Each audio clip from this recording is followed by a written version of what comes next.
ยกเสาควันหันไหม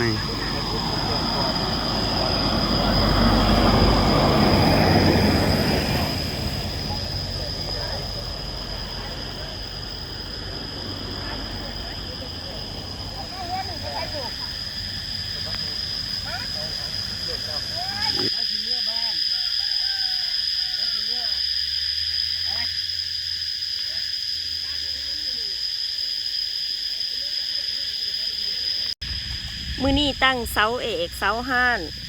ตั้งห้านขายเบียร์อยู่หน้าทางเลขเก้า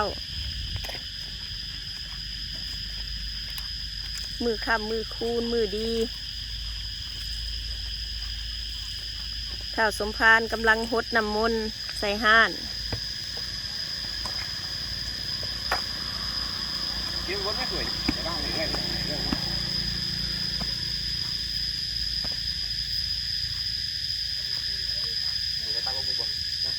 มือนี้วันที่22 เดือนหาปี2023ถึงวันจันทร์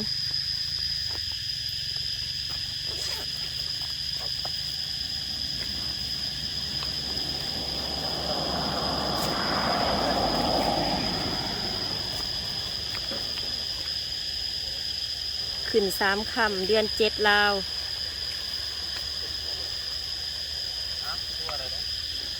ว่าเขาเวียดเป็นยังไงคันมอเซนจัดยาให้เลยก็จังมือขันจากมือกะจัดยาให้กันนอนพักก่อนแต่จังหวะมือฮะปวดมือเวียดเพื่อนไปผูกแขนแล้วนี่จะเหนื่อยมาพอไปบนต้นแล้วประมาณ1 ชั่วโมงมาแล้วก็พาเจ้าเขาเนี่ย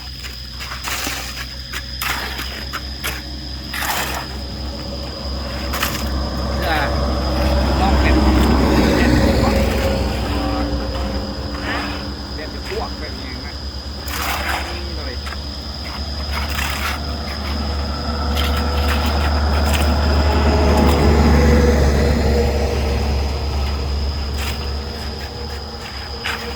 เป็นหางไว้นะหาก็มีแห้งได้4 มื้อ 5 มื้อไหม